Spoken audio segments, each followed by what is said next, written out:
Good evening and welcome to Release Your Wings. I'm Dan Bagley and this evening I'm interviewing Shireen Chadha. Good evening, Good Shireen. evening, Dan.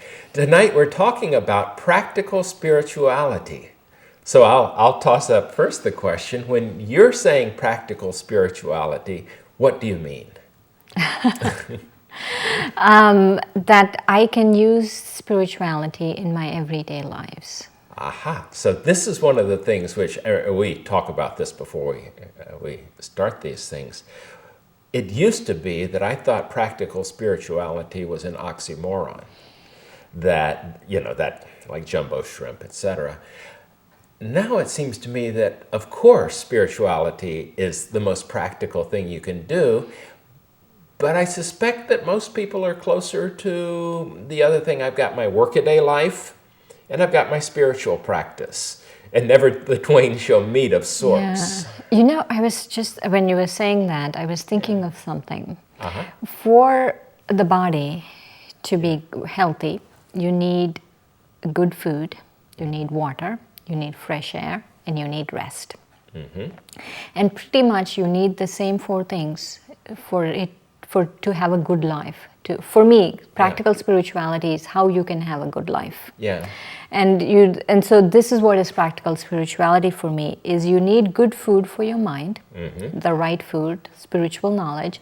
You need the water of God's love for your heart, and that eliminates or brings the air, freshens the air. It eliminates fear from the soul. Uh-huh.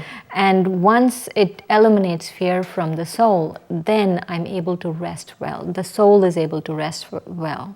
And that is we're all able to rest well because of that.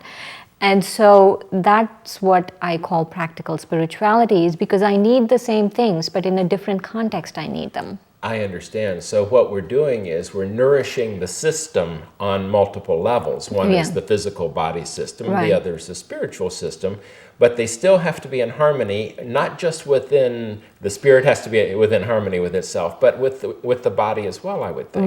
Right. It all starts with those two things. It starts with the mind, feeding the food of thoughts, feeding right food to the mind, and then also watering the heart with God's love. And I feel if those two are there, then everything else actually falls into place. Like fear, especially, because I feel if you have fear, then you can't do a lot of things. And so you limit yourself a lot. And so once we eliminate that and freshen the air, and then everything else works out. So there is an organization called HeartMath, which is a scientific research organization that researches the heart's coherence. And their findings have been that compared to the brain, the EEG, the coherence patterns coming from the heart can be felt like 8 feet away. The brain can't be felt that far. So in a funny way, the spiritual thing may be part of that mystical thing we call charisma of sorts, that calmness that one would feel when in the presence of a very calm person. Right. So that's the ultimate practicality. If trust is the basis of most business relationships, certainly most familial relationships, is knowing you can trust those around, being spiritually balanced may be the most practical thing we could do. Right. Now, what happens when somebody is just faking it? They're not that, but they're the proverbial wolf in sheep's clothing. Does that translate? Do people know it at the spiritual level or not? No, actually, even if you're not spiritual, people know it. One of the things, my motto in life is don't underestimate anyone. People pick up on your attitude like this. Especially children, I believe. Everyone, including animals, Especially animals. Everyone, especially human beings. They really pick up on this. So I feel like we are the ostriches. In the yes, if I am thinking I'm actually faking it and I'm fooling someone, actually before anyone else, I'm fooling myself. Got it. Because I'm like the ostrich with my head in the sand. Yeah. So within that, I have, and many people in motivational circles, certainly friends of mine, have the thing, fake it till you make it. It may just be semantics, but I prefer to think, believe it till you achieve it. Step into the persona of the person, the goodness of the person you want to be.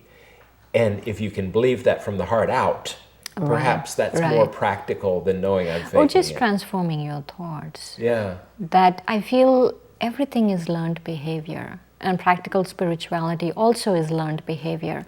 And all you have to learn is to learn to transform your thoughts. So many times in business and sports and many areas, it's a win-lose game. You know, we're not going to have a bunch of people meeting on the basketball court and negotiating who should have what score. It really is about playing to win. Business is perceived that way, but I'm wondering if there is a practical spirituality that transcends even that to create a win-win scenario. You know, for me, success or winning, actually I need to explain about thoughts. Yeah. Then I can tell you Okay. what for me, especially today, what for me is success. There are 4 kinds of thoughts. They're negative thoughts, which are destructive, like anger or greed or all of those, which Right. are really destructive. There are wasteful thoughts. And wasteful thoughts are thoughts about confusion or thinking about the past or wondering why this happened and why shouldn't this happen. All of those are wasteful Right. thoughts.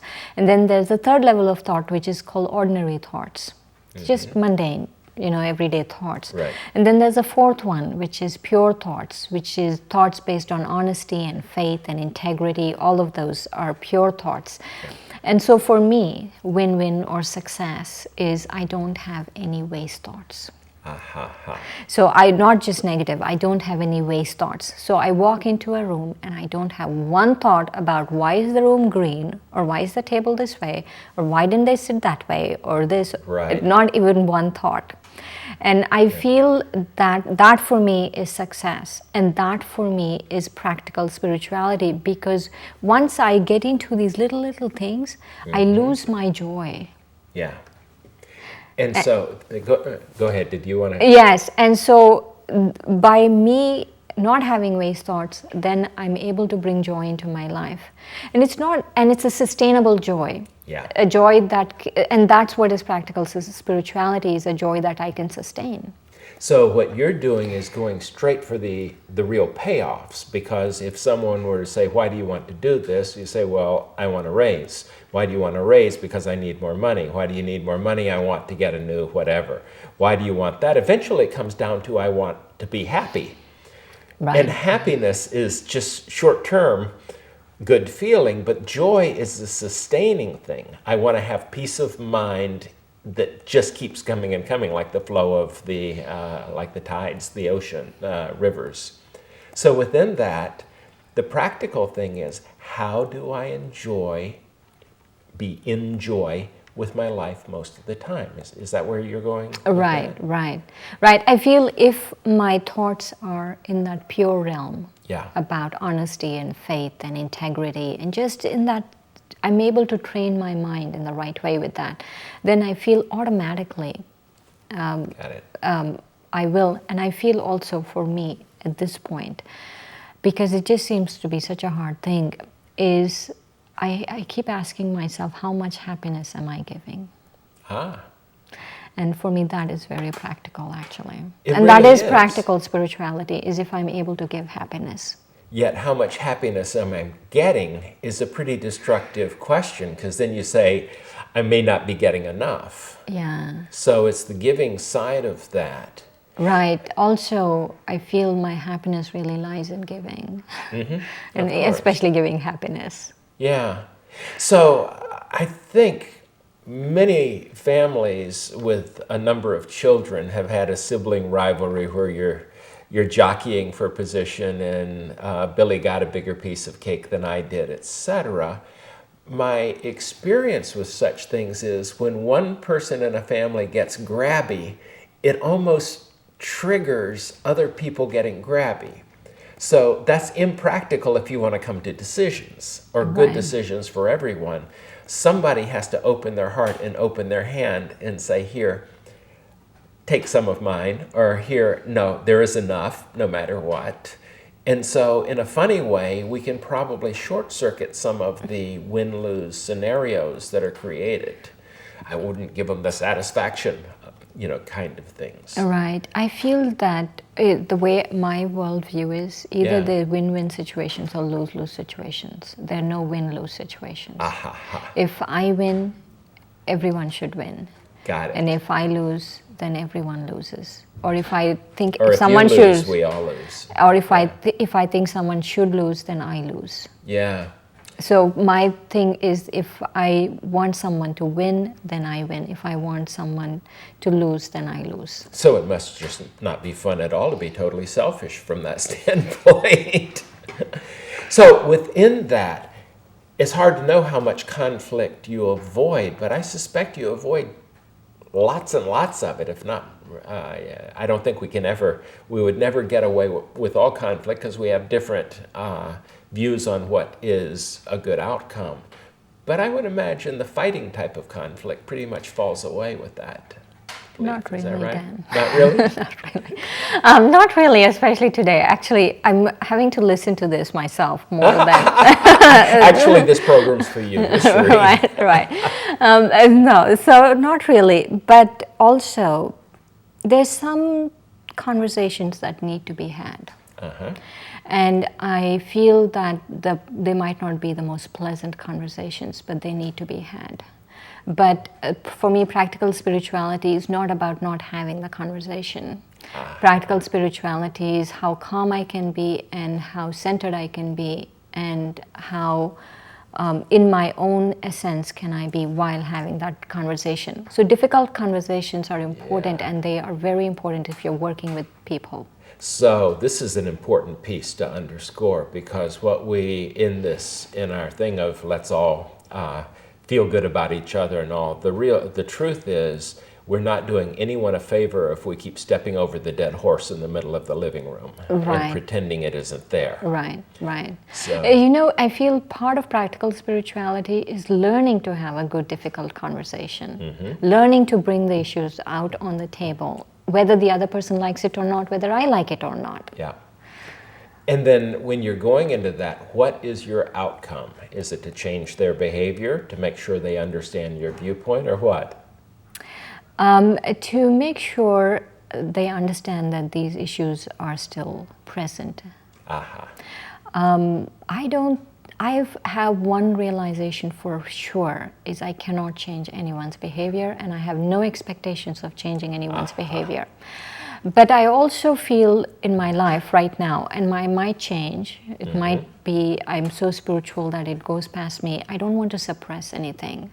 If people's behavior is affecting the center, it's affecting other people, then I need to mention it. Absolutely. And I need to mention it because where I am at right now is I feel if I don't mention it, I feel that lingering thing not only on myself, but it really affects a lot of other people. Which is the opposite of practicality in terms of energy. In other words, if you're spending some amount of energy ignoring a behavior or wishing it weren't, I mean, even fleeting tells you maybe it ought to be taken care of. Right. I feel, for me at this point, I feel that it's about learning. It's about learning to harmonize, but also it's about learning to transform myself amidst all of these things. Absolutely. And you can still do that with the love and respect and appreciation for the other person. Right. And a funny thing when you're talking about that, this is at the end of the term with my students in a class in creativity that I'm doing. I actually took each student and I showed them the various scores, and I basically said, here's what I think you deserve in this class, and if you don't feel that way, then let's talk about it. And that was awkward on one level, because of course we're talking about something that may not have been the most pleasant, because some of them would want an A and they got a B, want a B and got a C. But it was absolutely necessary. Yes. And it furthered the education of here's what I'm thinking, and if you feel differently, then let's talk about where we can come to agreement. Right. Well, good. Well, that seems very practical then, so in your spiritual way. And I'm truly happy that we're not putting out the idea that practical spirituality is always smiling benignly at everybody and letting things pass. It can be Right. good, hard-nosed management, but done from a place of love. Right. Great. Thanks so much, Shireen. Thank you, Dan. And thank you for joining us. Good evening.